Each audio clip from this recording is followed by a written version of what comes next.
Hello, darling. I thought you'd never get rid of that girl. What are you doing here?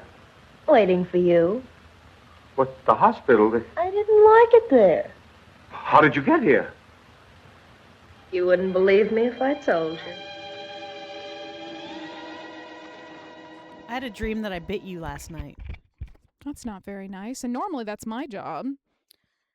I don't know. We were having a fight. We were at Spa World, and I bit you on the arm, and you were not happy about it at all. I don't imagine that I would be. All right. So, we're having a crazy-ass thunderstorm here. That's exciting. A dark and stormy night. Exactly. A perfect time for some spooks. Yeah. Except tonight we're talking about the Akashic Records, which is not very spooky at all. Not at all. Don't worry. We've, for those of you that have been keeping up with us, we've had a lot of technical issues in the last couple of weeks, so we are recording almost everything tonight. So if we don't have something spooky for you now, we will. Yeah, and we blame Mercury retrograde, and we also blame the government. So correct. Both of those things are true. Also, the tech industry. Yeah, there's just a lot of issues at this point. But you know what? We brave it all for you, dear listener. Dear listener. Interact. Do something. Check out our new website. Exactly. Okay, so, well, we learned that love didn't exactly win a few weeks ago. But we are entering now into my domain tonight. Love, light, and the Akashic Records. So the first question that everybody always asks is, what are they? Akasha is a Sanskrit word meaning air, sky, atmosphere, or primary substance, the material of which everything is made. It is the breath of life, the astrally written record of all creation's thoughts, deeds, and emotions. It is a tapestry of what has happened, is happening, and potentially will happen in this and other realms and dimensions for humans, animals, plants, objects, and places. It is accessible by all people once they learn where and how to look. A version of it exists in many cultures and religions, from Hinduism to Christianity, and it's also considered copacetic with quantum physics, which is my jam. So, what do you know about the records? I know Akasha is the queen of the vampires and the queen of the damned. Well, that's a really cool name for her. Is she a cool person? I didn't see that movie. No. She likes to bite people. She likes to bite people? Well, amongst other Why is everything coming down to biting tonight? That's so weird. Someone's really happy. Somewhere, sometime.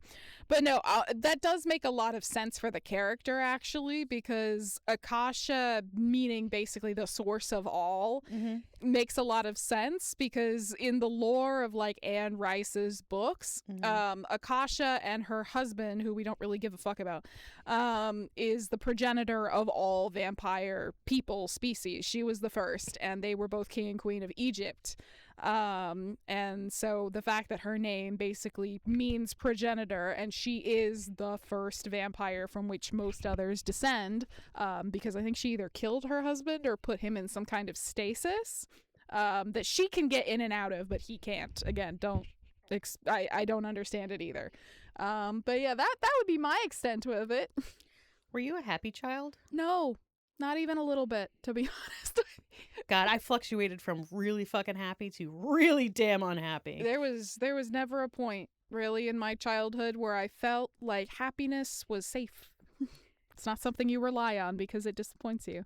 So you turn to vampirism. Yes. Excellent. And it has never let me down, let me tell you. So while the concept of an astral library or book of life, according to Christians, is not new, it took on its most modern form with none other than who? 19th century spiritualist, Madame Helena Blavatsky. Yay. We are going to do it. We have to do a fucking episode on her. We bring her up like every week. It could be on Love is One and we're talking about Blavatsky. It's crazy. Yes, which I gotta say, I'm still very proud of that episode. So a friend of ours texted me today that she was catching up with it, and she's like, I need to be in the room with you guys when you record this to do like a blind react, because she's like, that was crazy. Oh yeah. So if you've not listened to Love is One, Carmela Terra did a great fucking job on that. Yes. So in the interim. Yeah, in the interim, let's do this. The founder of the metaphysical group, the Theosophical Society, so that's Blavatsky. We talk about her a lot. While some of what Blavatsky put forth would later be co-opted by quacks and even Nazis, she and the Theosophic Society in general contributed a large amount of esoteric occult knowledge to the spiritualism movement of the 19th century. So we will be covering spiritualism and Blavatsky in a future episode, but for tonight's purposes, just know that she was very influential in bridging Eastern and Western spiritual philosophies, and we can thank her for that despite everything else. So in 1899, C.W. Ledbetter, which is hard to say, published his work Clairvoyance and brought the term Akashic into the zeitgeist. Blavatsky did not refer to them as such, actually. Ledbetter said that clairvoyance had access to the mysterious wisdom of the records. This is true, although my Akashic mentor and I posit that anyone can learn to read them, regardless of where they are in terms of intuitive psychic ability, as the information comes from the records themselves and not from any inner knowing. If anything, intuition while reading the records is a distraction. So one thing, as I'm explaining what they are and kind of how they came into being in this iteration, I will say that you are reading information that is recorded, basically, so you don't need to have a lot of like intuitive leanings. Okay. It's basically it's almost like you're reading a book. And so you don't have to have like that really, a keen psychic muscle right there. Sure. And sometimes I like to do them over the phone because sometimes the energy between two people can be a lot. I'm learning how to kind of counteract that a little bit as I get better at it. But having energetic boundaries is always a good practice when you're in this line of work or when you're in any fucking line of work. Yes. So that's kind of where I was coming from with that. In the 20th century, a new voice for the records came forth. Edgar Cayce, the sleeping prophet. Have you heard of him? No. You haven't? Nope. Oh my God. Okay. That's so crazy that I know something about like esoteric shit that you don't know. That's really crazy. It is theoretically possible. It just happened. Cayce is considered one of the most famous and prolific channelers in history. He got his nickname by channeling in a sleeping state, basically accessing the Akashic Records, then shifting back into normal waking reality, not remembering the information he pulled forth afterwards. Now, when I go into the records, I do kind of remember it, but it's hard for me to do that. So I'm basically in like a channeling space, which is like another plane of existence. So it's very stream of consciousness. If I'm doing a reading for somebody, I'm doing what I do now, talk really fast.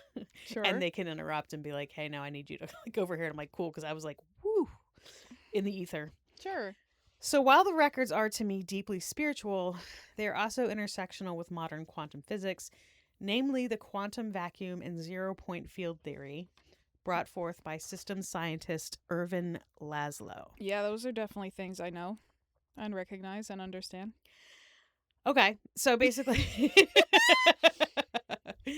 what questions do you have for me? Why don't we start there? Because I'm going pretty fast. How does quantum physics relate to this? Because I understand, at least on paper, the Akashic Records are, instead of a psychic or intuitive form of divination, it's basically a separate realm that contains all recorded information. Yes. That you kind of just waltz up into and go, hey, here's my code. Do you have this person? And That's then very much what Yog-Sothoth comes by and goes, here you go. And you just read it and then you're done. Yog-Sothoth? Is that a thing? It's the name of a Lovecraftian deity. Oh my God. Well, and that's better than what he named his cat. So, Don't look it up. There's literally nothing to be gained. Don't look it up. You're going to do it anyway. And you're going to go, oh, God. Right at the same time. So I will tell you, that is actually part of the script that I'm about the to N-word? say. No! No, God, no. This theory points to the concept that all information is stored in a non-local field. So basically, when we talk about quantum physics, we're talking about non-locality, right? And so the concept of quantum entanglement suggests that once particles have interacted with one another, they remain in relationship no matter the distance between them, which makes it possible for one to access information in the field no matter where they are. Which is terribly romantic. It is, right? I love it. I get. And actually, I did this. That was my next. We talked about this because it's the same theory that's in what is it? It's in Only Lovers Left Alive, which is an amazing Tilda Swinton and Tom Hiddleston movie, and you think they're ugly because you're wrong, but the movie, it's ugly is harsh. I just don't find them attractive. Yeah, and you're right. I mean, that you don't have to like find Tom Hiddleston attractive to recognize the alpha in the room, you know? I have respect for him. It's kind of like, like Rush, the band Rush, where it's Okay. like, I respect that they're talented musicians. I don't want to listen to them. That's fair. But I understand it from that because they explain it very similarly, which is basically, anything you do to, like, if you have two particles, you take one away, anything you do to it will happen Yes. to the other one. That's entanglement. Which is wild. And beautiful. But it also speaks to love because that's what it is. And at how the end we of the day. affect each other, like, over time. Like, so the way that because I am not prone to, in this iteration of my life, be dating. Me neither. The way that it Sucks. reminds me of is me and my mom. Like, I was a part of her at one point, and so we are always a part of each other. I hope that's not how it works for me and my mom. So I spent last summer through winter studying quantum theory with the Institute for Quantum Consciousness, which is a lovely organization based in Australia. Shout out Yes. those guys. Major shout out to those guys. When I learned more about how religion, philosophy, and science are now dovetailing, I was able to see how the idea of the Akashic Records and the idea of quantum physics support rather than contradict each other. If you're interested in learning more, I suggest reading the book Quantum Consciousness by the Institute's founder, Peter Smith. As far as a good reference for the spiritual side of the records, I suggest How to Read the Akashic Records, Accessing the Archive of the Soul, and Its Journey by Linda Howe. It's a great blueprint for how to reach out to the records. Although I personally found that working with a mentor deepened my knowledge of the process and healing potential of working in the records. So that is really, everybody learns differently. Okay. I do really well when I have mentors, where I can just especially if it's a one-on-one situation where I can just ask them questions. Sure. And the thing about the Akashic Records is they sound very complicated, and they're actually really not. The way that I learned how to do it is through like a prayer basically to the universe where you open up the records. It is simple, but not, I mean, it's elegantly simple, I would put it that way. Okay. So as for me, my journey through the records began a few years into what I affectionately refer to as my drinking from the fire hose, a time when I scoured the corners of the esoteric, trying to find answers to all of the questions, all of the things. It was in this time frame that I learned core multicultural shamanism, past life regression facilitation, sharpened my tarot knowledge, and dipped my toes into, yes, quantum physics. So I heard about the records from a customer at the shop. The idea that I could get information from the energetic field in addition to using tarot cards was tempting. I decided to have my own records read by a consultant. It was done over the phone. As I mentioned, this is my preferred method, as I get to close my eyes during the process, and that can get weird. So sometimes when I'm reading, I'm either looking down or away or like have my eyes shut, just because that's the easiest thing for me. And it is kind of weird having your eyes shut when you're being really vulnerable and somebody's sitting across from you with their eyes open. Yeah, it's It's a weird feeling because they're just staring at you the whole time, waiting for an answer. Yeah. So this is probably one of the only sort of vectors or modalities of divination or just whatever category you want to lump this in where I would find it permissible to get it on the phone, because I don't like phone psychics, and I think anybody that's been scammed more than once in their life don't either. But there is value to using technology, Yeah, actually my mentor only does it over the phone. Wow. Again, for something like this where it is so awkward to do in front of people, I kind of understand it. I guess, like, when you're up there, is it like a book, or do you just see like a stream of words? Funny you should ask that question. So I think it appears to a lot of people as a library. Okay. I've heard library and I've heard tapestry, and I've seen both. When I first did it, so the first time you learn how to do it, you're basically transported through like a meditation into whatever the access point basically for you for the Akashic Records. So for me, honestly, it was a desert with a tablet, like an iPad. Okay. And so that's kind of how I got into it. But what it is, it's more like channeling in that it's just for me, I'm claircognizant. I have like a sense of knowing about something. So I just know what the next word to say is, basically. It's me, my ego is taken out of the equation, and I'm basically just letting it flow. You're just spitting. Exactly. Okay. So that's basically how that works. Is that like that big clock place I saw when I did that past life regression with you? Could very well be. A lot of people do stumble into the records without having been led there. And usually I say, and I should say this for you, actually, you and I should talk. because usually if the records are reaching out to you, there's a reason. Oh, Okay, boy. so we should probably talk. All right. Well, not the first, not the last.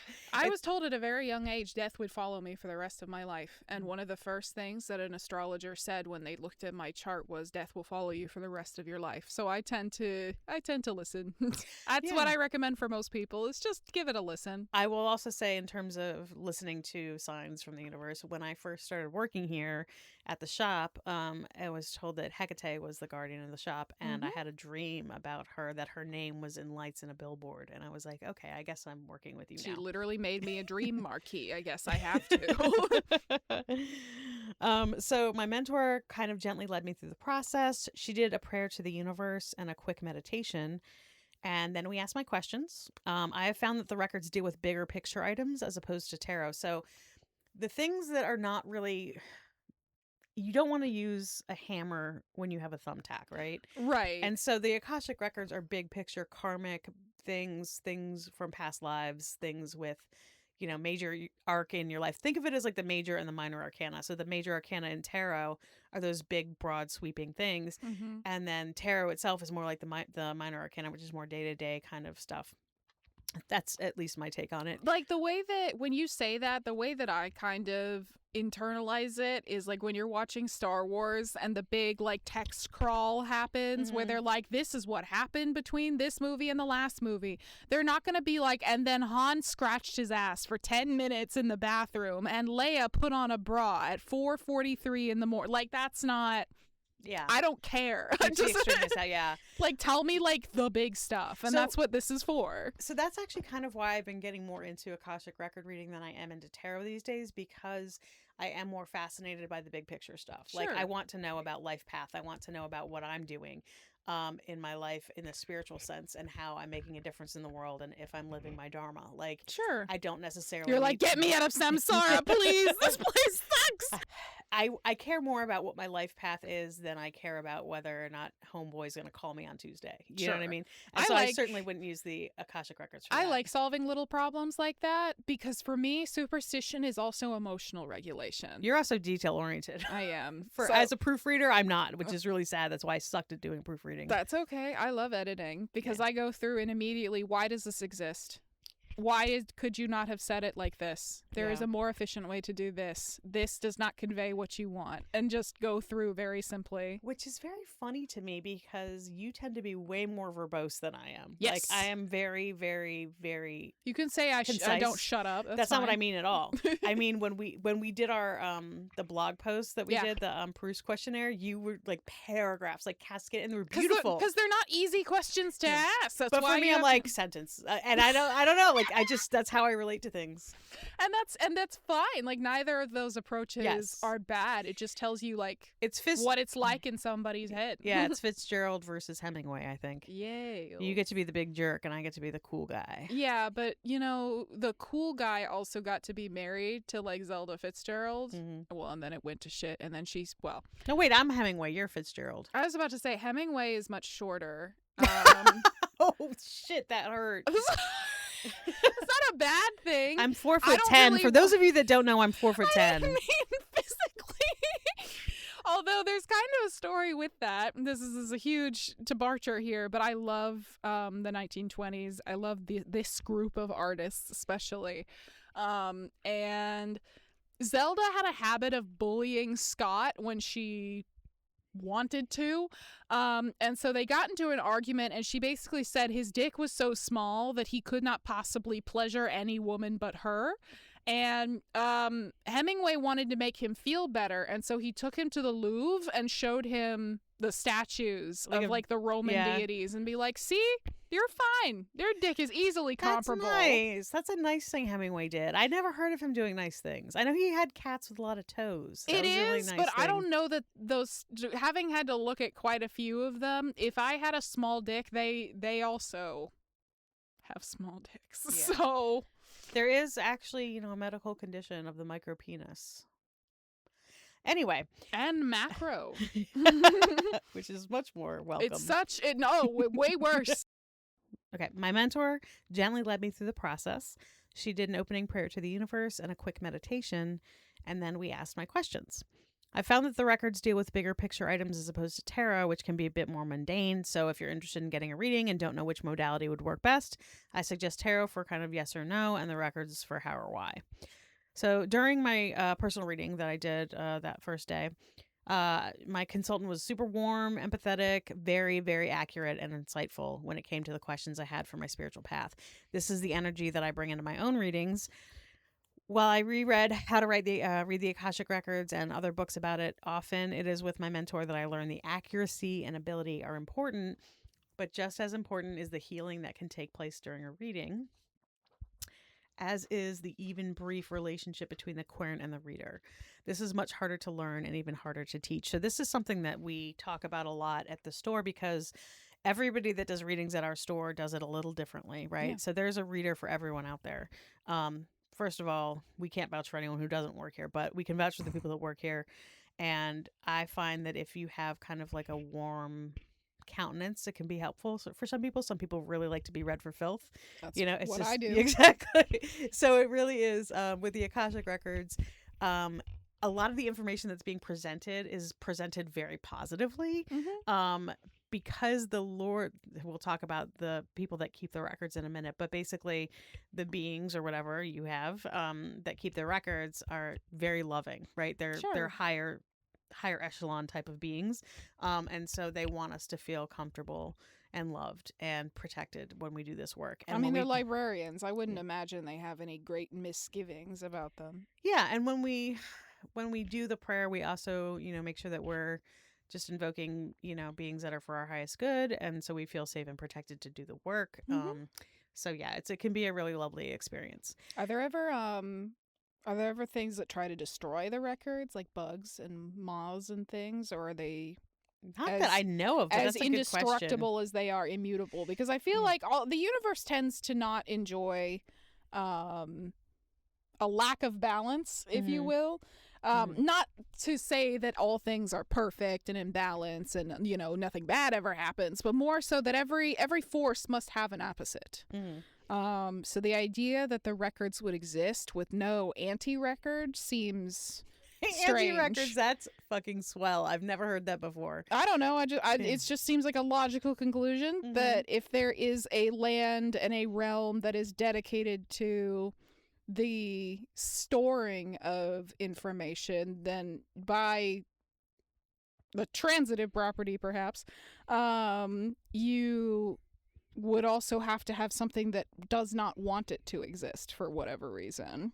I mean, that's above my pay grade, so I would say that I've never heard of anything like that whatsoever. I do think that the records are kind of more perfect than they are anything else. They are held by very loving beings. I would say the people that probably would have an issue with the Akashic Records are human and not able to do much about it. Fair enough. Well, I guess nobody's ever really tried. Maybe they have. I don't know. Somebody going in there trying to burn down the records. Any book I've ever read, I've never heard of any type of being that distortions or disturbances. No, I haven't heard that. Interesting. Yeah. Hi, Janet. Oh, hi, Marge. Janet, still on the monster hunt? What do you think? I think the boss has been looking for you all day. Something about the police wanting those monster stories 86. All right. Now hear this. This is our ad break. We are coming at you from Sticks and Stones in Fairfax, Virginia. Your go-to shop for all things metaphysical and woo-woo and occult. We have crystals, we have incense, we have candles, we have everything that you need. We even have horseshoes and railroad spikes now, so we're pretty excited about that. And then did you want to say a shout out to our friend who's publishing a book? Indeed. You've heard me talk about our esteemed astrologer many a time on this podcast, and fear not, you will be hearing from him very soon. But if you wish to get ahead of the line, John Marani has recently published and released Metaphysically Speaking, a guidebook to presenting in the metaphysical world. You can buy your copy today on Amazon, at his personal website, or wherever you buy and shop for books locally. You've got the whole town in a panic. I didn't hear you. I said I know what you said, but I didn't hear you. So I decided that day to study this modality, and I spoke with my consultant. And yes, I know how Mary Kay that sounds, but I don't really know a good word for what we do. So I just use consultant. Practitioner is the word that Practitioner's I good, use yeah. a lot. Yeah, I use it consultant just because I am consulting the records. Like, it's a Sure. very specific one-to-one. But You're also like, you're not like promising these people the world, you know. It's not a vector with which you speak to the dead. You're not like, it's what you are meant to do and accomplish, and I'm pretty sure it is not as like cut and dry as you will be a mailman and die at age 40, like. yeah, the one thing that's really Or cool do you about have to hit people with you will be a mailman and die at age 40? No, I have not had anything come through that was like that. It has more to do with like you have questions that you can ask, right? Sure. And we're trying to focus primarily on the questions that are going to further your life path. Not anything that's going to be, we want to look at it through the lens of these are things that can help you along your way, not these are the things that doom you to a horrible life. Sure. And so they do tend to be more positive, which is why I like them so much, rather than tarot, which can be sometimes a little scary. Akashic Records tend to stay in the positive, because that's just their nature, and that's how the people that work with them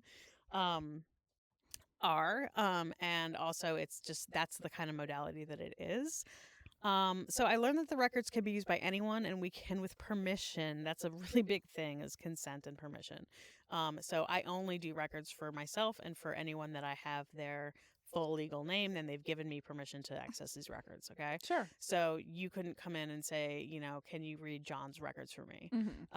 Not going to do that. Not cool. Yeah, well, because that's deeply personal, and it's also not relevant to you. Exactly. There's no way that information could be used for anything other than. So the way we God get knows around that what. a little bit is if you, like, say you're a parent and you want to know how you can be the best parent you can be. You're not going to read your kids' records, Sure. but you're going to learn, okay, I know that in order to be a parent, I need to be empathetic. I need to be patient. Right, Like, but that has more to do with how you engage with your kid than how your kid engages with you, which is Exactly. very much like, that's all that you can control in parenting. The best way that someone described it to me is successful parenting is done by people who love so much they can't put it in each other. They have to put it into a secret third thing. Like a Horcrux. Yes. And, not experiencing that as a child can confirm if that had been my experience, I think I would have been a more successful person. But beyond that, there really aren't a whole lot of rules. So sometimes it can be helpful. It's the same reason, like, why the second if I ever had the misfortune of breeding, I would ask for their time and date of birth so fast, because like I want to know, like, what is my kid gonna be like, what do I need to prepare you for in your life? What are things that you're going to be disappointed by, or that you need to understand this lesson now rather than later?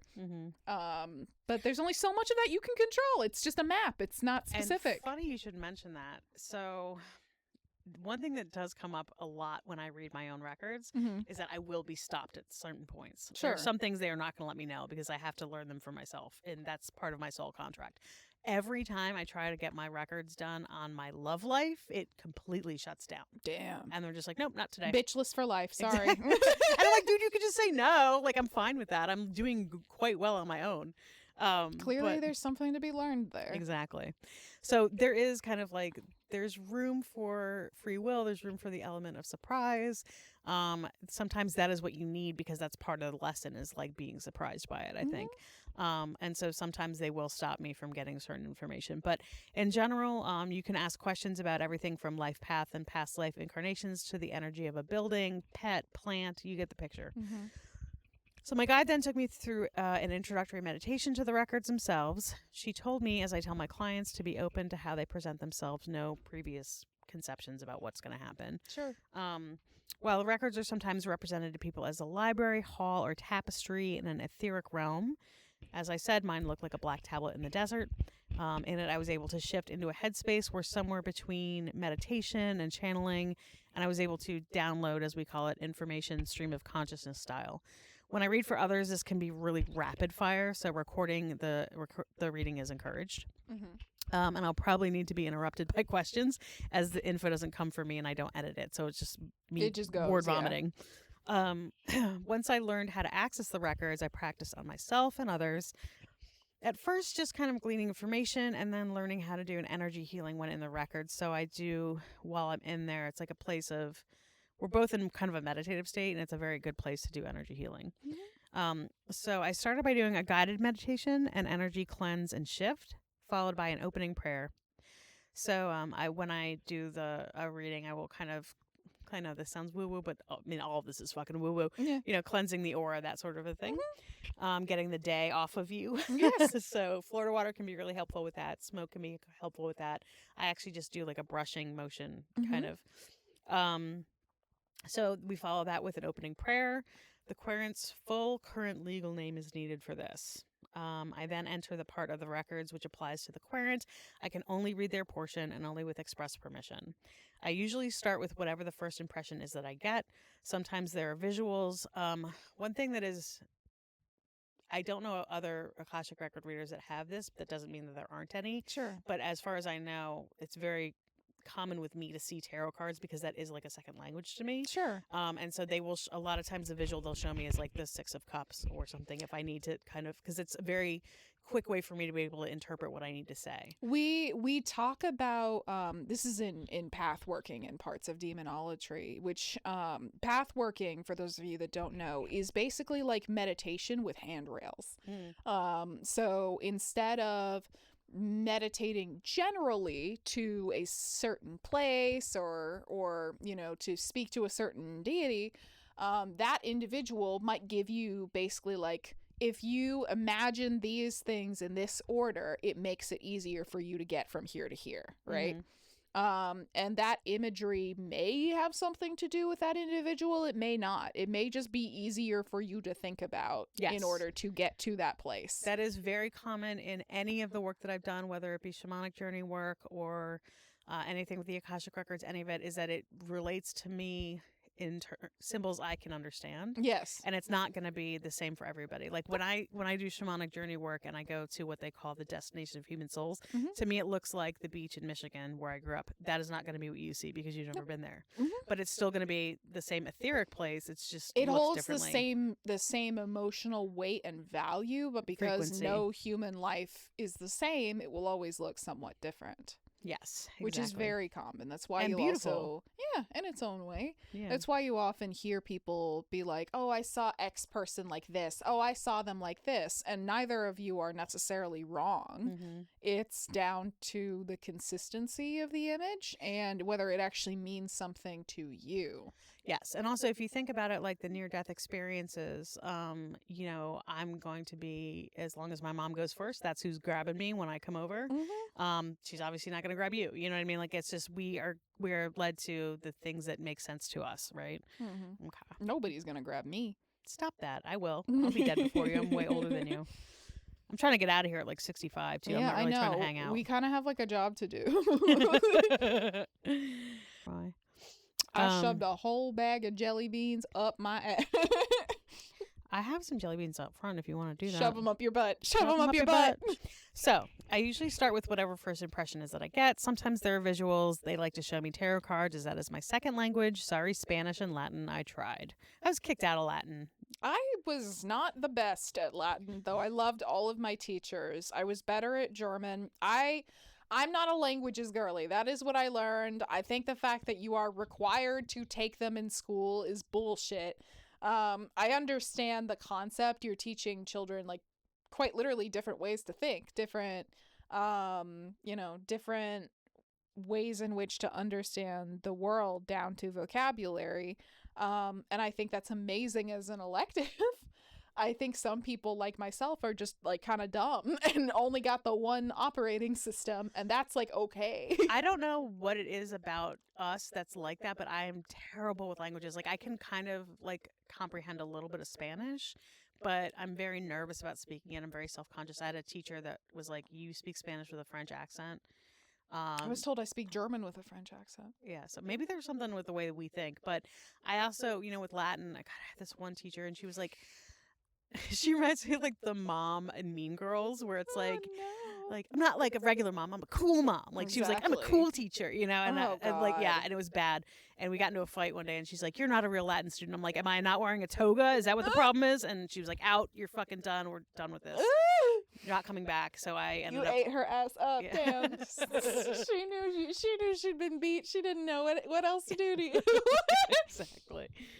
No, my Latin teacher was named Mr. Vigor, and he was a character. I loved her, not her, sorry, sir. I loved him so much. He was so loud, and he was so opinionated that you could hear that man's trills down the hall. Oh my God. He would also like yell at the kids because you have like 5 minutes between blocks of just like 5 minutes, like counting down every time. And I'm like, all right, man. He passed away actually, like not long into the pandemic. So this is Bigger? Yes. I had a teacher at McLean. We went to the same high school. Yes. And I had a teacher named Mr. Bigler. Oh. And he was amazing. He was not my Latin teacher. He was my Western Civ teacher. Okay. And he was a genius. He was voted Teacher of the Year, I think, for the country the year that he was my That's teacher. amazing. He Wow. was amazing. He was. I mean, just I wish. It's a privilege. I cannot even tell you how great of a teacher he Good was. teachers are a privilege. Yes. And we went to a very, very privileged high school. Yes, we We did. basically went to a school that was a prep school, but it's public. yeah. Well, not when I was in school. They were shoving that thing so full of kids and it was so clearly over capacity that a lot of stuff started slipping out and between the cracks. Like, Man. oh my God, the amount of shit that I would get away with in my senior year because there was just too many of us. I got away with a ton of shit, but that was because nobody checked your work in the 90s. You just basically were allowed to do whatever the hell you wanted to do, and you went to raves at, on a Tuesday night and took ecstasy when you were 15. Like, that's just what you did. Can't So say that was my experience at 15. I know. We are different people. Indeed, with very different quality of parents. Hey. And who has the good relationship with them? You. Exactly. Well, I'm going to assume yours didn't beat you. No, they did not. So I can take the questions to the Lords of the Records. So that is something I've touched on before. Jesus? No, nothing like that. Well, maybe, I don't know. Maybe like the nice, like Is chill Jesus in the record? Yes, obviously he's all over the place. It's kind of like certain people in certain files that we talk about that are That's there a true. lot. I mean, Jesus was also a real guy, so Yeah. theoretically you could find it. Yeah. I don't think they'd let you, but you could have it. Yeah. So basically, the Lords of the Records are non-human beings who maintain the integrity of the information. And you can also get access to your spirit guides and the client's spirit guides. So the questions do best when they're open-ended and not yes or no. Time is not also really reliable, as time is different there. It's not really a Sure. big thing to them. So people always want to know, is this dude going to call me by Thursday? And I'm like, I don't want to fucking have this conversation all the time, I'm dude. like, dude. And also, why do you care? This guy sucks. I'm telling you. I'm looking at his fucking Exactly. tarot cards and I'm telling you that this guy sucks. Exactly. So when I'm in the records myself, I tend to get a bit of a buzzy feeling, which kind of lets me know that I'm accessing information that is not coming from me. Mm-hmm. Usually when I reach a quiet point, when it seems that the download of info is slowing or stopping, I offer the energy healing. This is doubly powerful when I do it in the records as opposed to just meditation. Mm-hmm. One of the best gifts I've received by working in the records is the ability to facilitate true growth and healing. I've also developed a closer relationship to my guides, a deeper concept of eternal souls, which I cannot tell you. So I'm just going to go personal here because I don't want to like proselytize and tell everybody how to live their life and what to believe in. Sure. But I will say that like I have so much extensive trauma, like total complex PTSD stuff going on. Mm-hmm.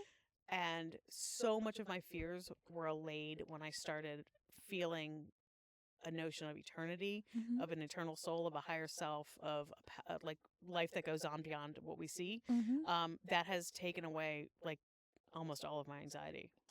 So it was, I mean, therapy was helpful too. Was it the finality of it or the idea that I think once I learned not to be afraid of death, I learned not to be afraid of anything really. Yeah. And also, I mean, it's funny because my dad talks about when he was younger, he had a lot of anxiety, and I'm like, how did you get over it? You know, he had a hard life, Mm-hmm. and he was like, I went to Vietnam.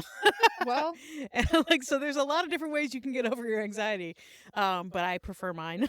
I knew somebody in my life that had went through God, like just all sorts of horrors. And they very much said the same, where it's just like, well, once you realize that like death is not the worst thing that could happen to you, you kind of don't care. Yeah, it's like that notion when you learn that like you can beat up your older sister. Oh yeah. When Yeah. you realize you can hit back Mhm. is when you realize that you can put weight in the other shoe, you know. Freedom.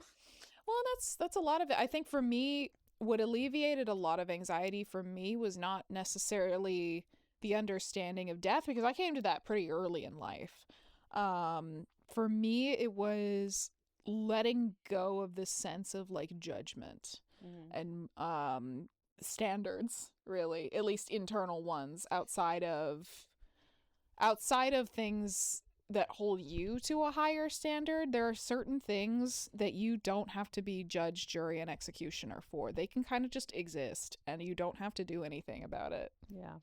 I would agree with that wholeheartedly. I'd also say that the perfect place to explore non-judgment is by working in the records, because it has nothing to do with your opinions on anything. It's just the information that's coming through, and you don't filter it, you don't edit it. So you really do kind of learn how to not be judge, jury, and executioner. And I think that that's a very important lesson to learn. You know, I think I've been learning a lot lately. Like when we started doing the podcast, I was like, people are going to hate some of this shit. Oh, I Like know. they're going to hate it. They're going to hate us. They're going to tell us to kill ourselves.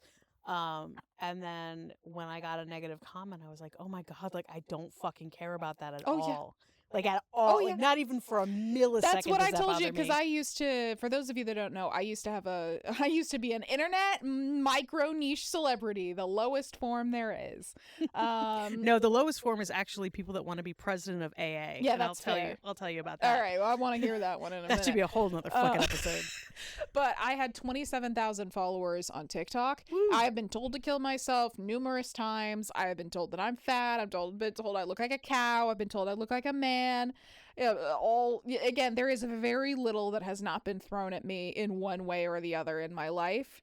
And it's frightening.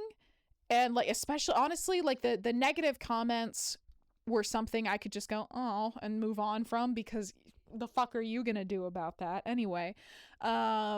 It's knowing how many people can see you at any given time. That is what really fucks with you. Yeah, that shit is trippy and very weird, and is something that I feel like that's probably one of the. I had a panic attack for 24 hours for the first video of mine that hit 1 million views. Mm-hmm. Yeah, I think that it's we're not there yet. We're not there yet. Maybe we're manifesting. I will say that it was very stepping my toe into the cold water of doing this and being like, oh my God, like it's out there. I'm saying things. People are listening. What the fuck? And it's like you have to learn that like it really does not matter what the fuck they think. It does not matter. It does, because one of the best ways for me that really removed a lot of that, picture the apocalypse, right? Not like the nuke kind, the like solar flare kind. All of this is gone. Yeah. There's no evidence of it. Disappeared. Gone. Exactly. Can't find it anymore. Yeah. It is It really doesn't fucking matter. No, that's kind of like the whole thing with nihilism, but like the beautiful part of nihilism. It's absurdism, baby. Yeah, that too. The absurdity of understanding you live a meaningless existence and yet continuing to light up a cigarette anyway. I mean, I kind of feel the opposite of that. I really feel like we have a meaningful existence. I just feel like the things that we think are huge ticket items are not necessarily. No, this is not World of Warcraft. You don't die with a certain amount of experience points. If life has no meaning, then the meaning that you grant it has to be given by only you. It's very existential. Well, So, I've also developed a closer relationship to my guides. Like I said, a deeper concept of eternal souls, the ability to see how it's all connected in the etheric field, and a life which shifted from fear and uncertainty to an existence of deep spiritual connection to the universe and faith in the great wheel of time. I've been able, no, it's not a small thing, right? I've been able to, through my client work, offer this to others. So now that I've given you a quick glimpse into what to expect during a reading and the benefits that unfold over time afterward, I'd like to invite you to A, learn more about the records, B, either book a reading or learn how to read them for yourselves and others. That's the thing is, I'm not a gatekeeper. I'm not saying that you Mhm. have to learn this for me, and I'm not saying that you have to, keep coming back to me every month to get this shit done. Like, Yeah, I this want feels like people. you do it once and then you kind of call it a day. Yes, but also I really wholeheartedly think that people can deepen their spirituality by learning how to do this for themselves. And I'm very with any of my modalities, anything I do, and I think you're the same way too. It's like teach a man to fish type of a Mhm. situation. We are very happy to have you learn how to do this stuff on yourself so that you're not throwing hundreds and hundreds and hundreds of dollars at Exactly. somebody. Because if you are not independent, then someone can take advantage of you, right? I was telling this to somebody the other day, a client, and I was basically like, "Look, like you need to take everybody's shit with a grain of salt, right?" Everyone, Yeah. everyone, even the best intentioned people, because we talk about it on the show all the time. People will fucking scam you, Mm. and you cannot control that, just like you and I cannot control that. But the best due diligence that we can do in our field is to give as many tools to the average person as we can, so that they're not bumbling around in the dark like lambs. Yeah, and it really does kind of filter into every aspect of your life where you start trusting your intuition more, then you start making better decisions. Yep. You start manifesting better. When you start manifesting better,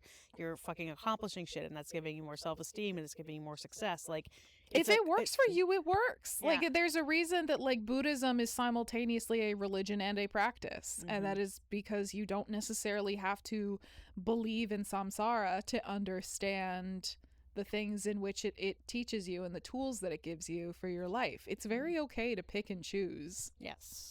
Yeah, I pick and choose like a motherfucker, that's for sure. Yeah. Cherry picking is a negative for like organized religions that have to somehow keep a canon that has been going since, BC alive.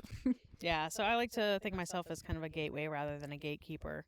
I'd rather know that I'm sharing this knowledge with others rather than dissuading people from empowering themselves with this universal knowledge.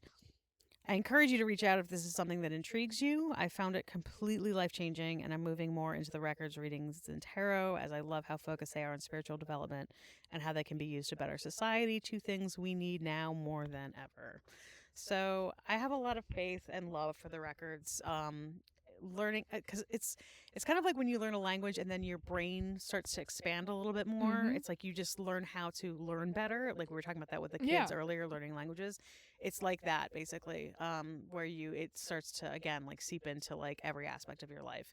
And there was a favorite quote of mine was Einstein was like, "We live our life as if everything is a miracle or nothing is." Yep. And I love that when we start putting things into this kind of spiritual realm and we start to really think of things as being sacred. I mean, it's a beautiful thing. There's actually, I just pulled up my phone and I try not to do that when we're recording. But Bitch. I know, I'm sorry. There's actually a quote from a film that talks about this that I think summed it up so well, and I'll read it. So it's actually a conversation, but so the Lady and Death, right? Uh-huh. So you're saying What movie is this? it's from Terry Pratchett's 2006 TV version of The Hogfather. I know, but I wish you could all see how I'm looking at her right now, but continue. Continue. But it's a conversation between death and a lady, right? So you're saying humans need fantasies to make life bearable. No. Humans need fantasy to be human. To be the place where the falling angel meets the rising ape. With tooth fairies, hogfathers? Yes. As practice, you have to start out learning to believe the little lies so we can believe the big ones. Yes. Justice, mercy, duty, that sort of thing. They're not the same at all. You think so? Then take the universe and grind it down to the finest powder and sieve it through the finest sieve, and then show me one atom of justice, one molecule of mercy. And yet, you try to act as if there is some ideal order in the world, as if there is some rightness in the universe by which it may be judged. But people have to believe that, or what's the point? You need to believe in things that aren't true. How else do they become? So one thing that I will say, I did have a conversation with somebody lately who was like, you know that life isn't fair. And I said, yes, life is not fair. And it is up to each one of us to sow fairness wherever we can. Correct. That is your duty. It is the individual's duty to make the life around you as kind as it can be, because no one else will do it. The world certainly will not do it. Exactly. And a really great way to learn how to be more kind and fair and loving is through the Akashic Records. What? I brought it all together. I tied it together in a little bow. With a little target tag. Yeah. All right. That was a quick one for you tonight. Hopefully I've piqued your interest. If you have any questions, reach out to me. You know how to find me. If you don't know how to find me, then ask the records. Good night, ladies and gentlemen. Touch grass and check out our new website. Yeah.